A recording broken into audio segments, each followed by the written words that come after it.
So what happens when a corporate attorney turns into a fashion tech and sustainability entrepreneur?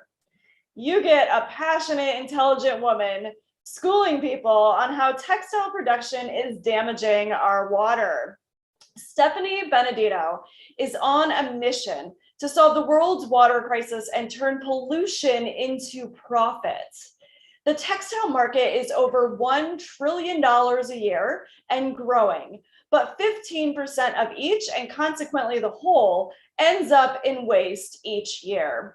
The Queen of Raw platform was created so businesses can now buy unused textiles from each other.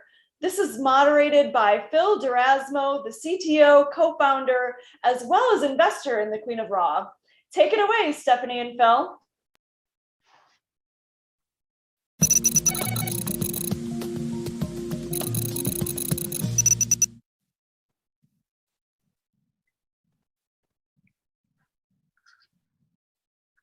Hey, everybody, can you hear me? Hey, how are you? Hey, Stephanie. Hey, Phil, what's going on? Hi, everyone. I'm Phil Durasmo, CTO and co-founder at Queen of Raw, and I'm here with Stephanie Benedetto, our CEO, my co-founder. So back in 2014, in a coffee shop on the Lower East Side of Manhattan, with a napkin drawing, we had this bold vision to build a more sustainable materials marketplace, one that could change the world and help recover that more than $120 billion in textiles that was being burned, buried, and wasted around the world. And in the past 18 months, with COVID and all these supply chain issues that we've been seeing, that excess materials loss has more than doubled, growing to more than $250 billion a year in losses. Stephanie, can you tell everyone a little more about what it's been like since we had that first meeting in Starbucks? Absolutely. Thank you, Phil, and thank you to the Strategic Vision Conference for having us. Phil, I'm so glad we met at that Starbucks in 2014, and it's funny to see how much has changed and grown, but also how much at its core and its roots stayed the same from that napkin drawing at Starbucks. When we first started looking at this issue of textile waste, we knew it was really bad for people and for planet. But what we soon learned was how bad it also was for a business's profit.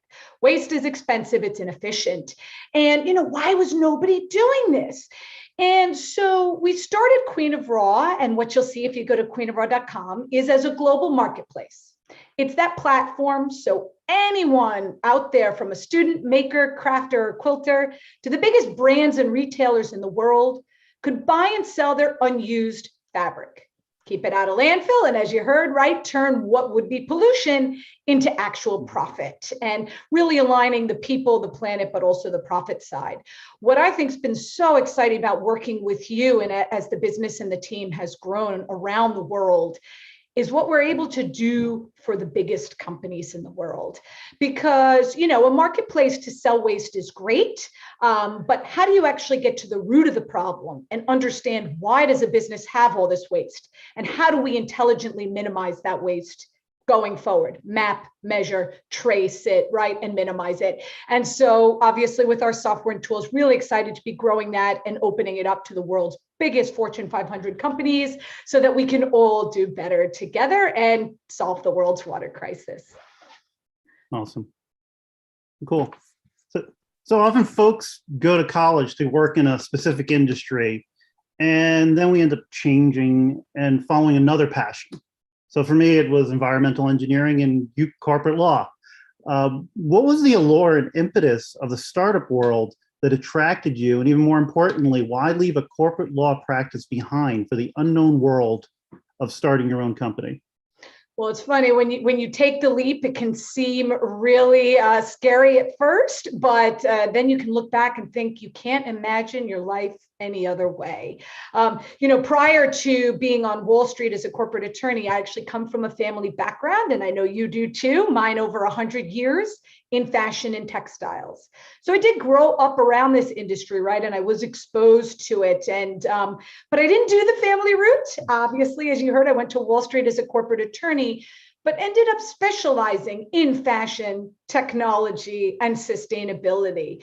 And I guess that means at the end of the day, right, we get back to our core and our roots and who we are and what we were born to do. And, then the market crashed in 08 and 09, and very similar to what is going on in the world today, I took that as my opportunity. Go out, build a business, and go change the world. And I did have a prior startup to Queen of Raw. We invented a new leather alternative. And it really hit a note in the market, right, in 2010, 2011, 2012, when innovation, sustainability, textiles, it was just starting to get talked about. But, I'd go around to all the world's biggest factories, mills, warehouses, and brands, and I'd see all this perfectly good stuff just sitting there in a warehouse, going to be burned or sent to landfill.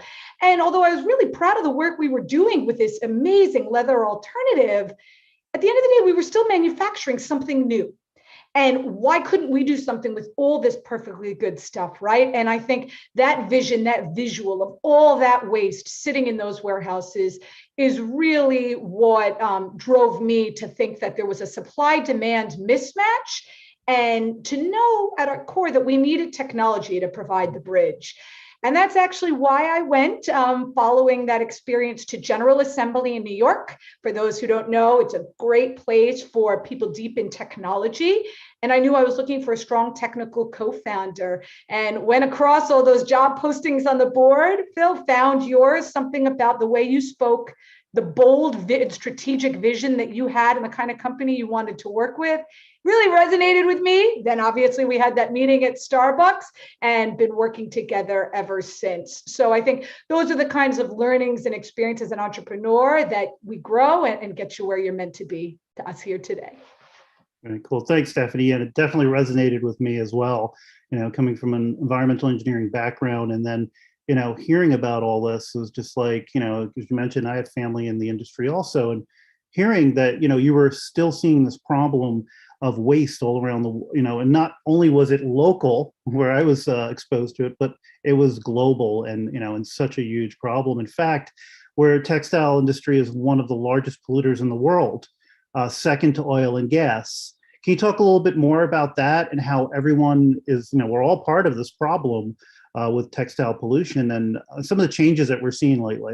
Yeah, I think a lot of people don't realize where our clothes come from, even though it's something that's touching our body, our skin, our loved one's skin 24/7, right? And textiles truly touch everyone, everywhere in the world, every single day. It's our clothing, but it's also the material on your chair, the inside of your car, the carpet under your feet right now, right? And so to get a little bit into the statistics, although I don't like to harp too much, as you know, on the scary statistics, because I get excited talking about what we can do to solve those problems and change that. But to put it into perspective, as you mentioned, by some accounts, textile production is the #2 polluter in the world of clean water globally. Think of your favorite cotton t-shirt. One t-shirt takes an average 700 gallons of water to produce it and another 700 gallons of water to wash it in its lifetime.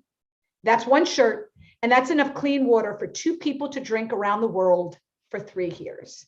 And if you think, over 2 billion shirts are sold around the world every single year. So, one statistic that I know we talk about a lot that really resonated with me is that according to the World Wildlife Fund, if we continue at the current pace of textile production, by 2025, 2/3 of the entire world's population will face shortages of fresh water and be exposed to hazardous chemicals from textile production alone. And I mention that because obviously, we know, we're not talking about 100 years from now. We're not talking about 50 years from now. We're literally talking about today. And we're talking about on our shores. And I know we use, when you and I are working together and mapping the metrics and the impact that we can have, we look at that 2025 year and what a difference. I mean, we've already saved well over 1 billion gallons of water. That's enough clean water for 1.4 million people to drink around the world for 3 years. And right, we're just getting started. So I mention that because I'm so proud of what you and I and the team have done, but also to encourage everybody out there. Never doubt that the small and large actions that you take can't have a massive impact around the world. And as we mentioned, as much as fashion and textiles is very damaging, let's rethink business models, because it also means that fashion and textiles literally have the power to solve the world's water crisis when we rethink it. So we can do it, and we are doing it together. Absolutely, definitely. Let's go back to your law experience just for a second.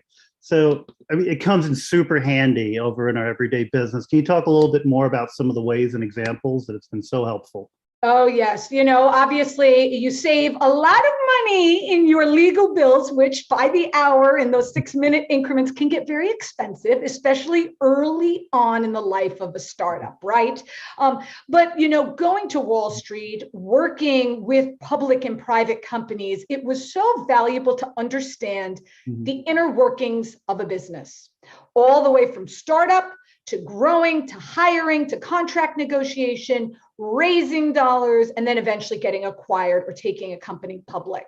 And, understanding and seeing what goes into each of those steps. And at the end of the day, how do you articulate what you're doing and also back it up with the data and the proof and get it in writing, right? Because as a lawyer, that's so important. Any negotiation, any conversation, get it in writing. And I think those are some of the principles that you and I've worked hard at together, starting very early on in the company, was writing down, what is our mission? What is our vision? What are our core values at a business, right? Immediately, you and I signed contracts together about what our business relationship would look like.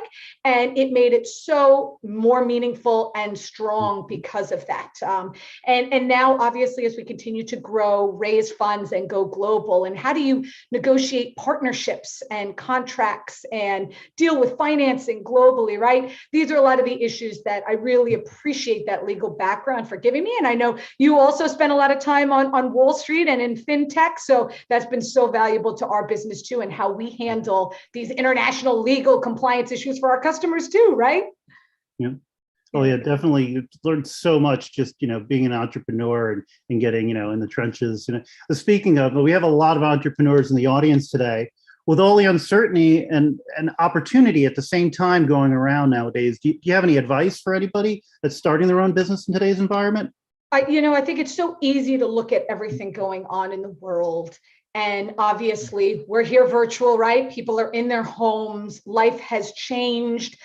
People feel challenges. They're worried about health, their loved ones, right? And then, of course, there are the business challenges, issues around supply chains, getting your goods shipped to you from all over the world, right? All of this is having impact on our lives, personally and professionally.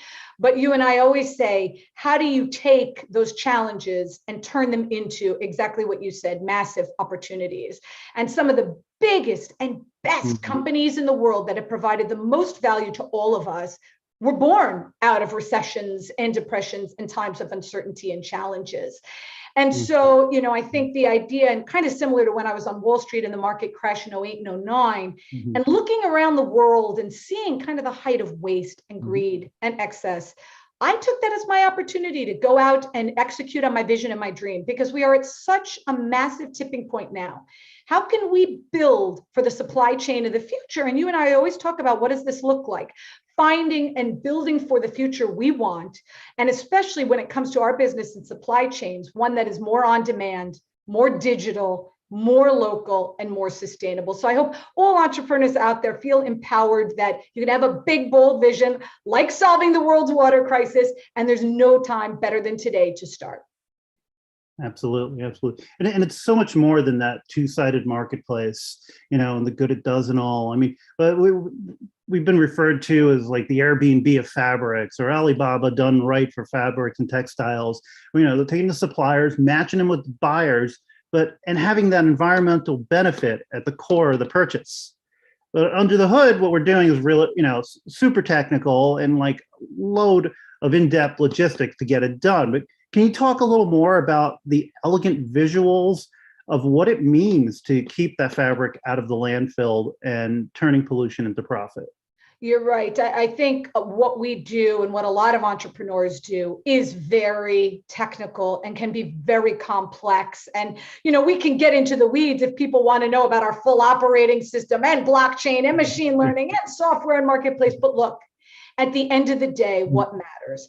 And how do we articulate that vision clearly, strategically, boldly, and cleanly to the world so people get it? And, I know you and I talked about when we were looking at early on in the life of the business, what kind of a business model was really appropriate for this. And it was right at the time as Airbnb and Uber were starting to take off. And I know we looked at those models because if you think about it, what are they doing? Airbnb and Uber take underutilized resources, an apartment, a house, right? A car, and they use technology, marketplace, and software tools to put it back into the chain of supply and demand, make things more efficient, make it more economical, and it's a win-win-win for the buyers, the sellers, the community at large. And there are sustainable benefits to what they do as well. And of course, they're tracking it. And I know that to me was such an elegant way to think about what we were doing, this Airbnb and Uber of fabrics. How do you take this unused, what was considered dead stock, but is actually very much alive and perfect condition and first rate, put it back into the chain of supply and demand using technology. And then obviously, as you said, the Amazon and Alibaba, we always joke and talk about how we're building the Amazon and Alibaba done right, at our core with more transparency, quality, trust, curation, and sustainability. And let's partner with them as well, right, to go build great things and change the world. Absolutely, definitely.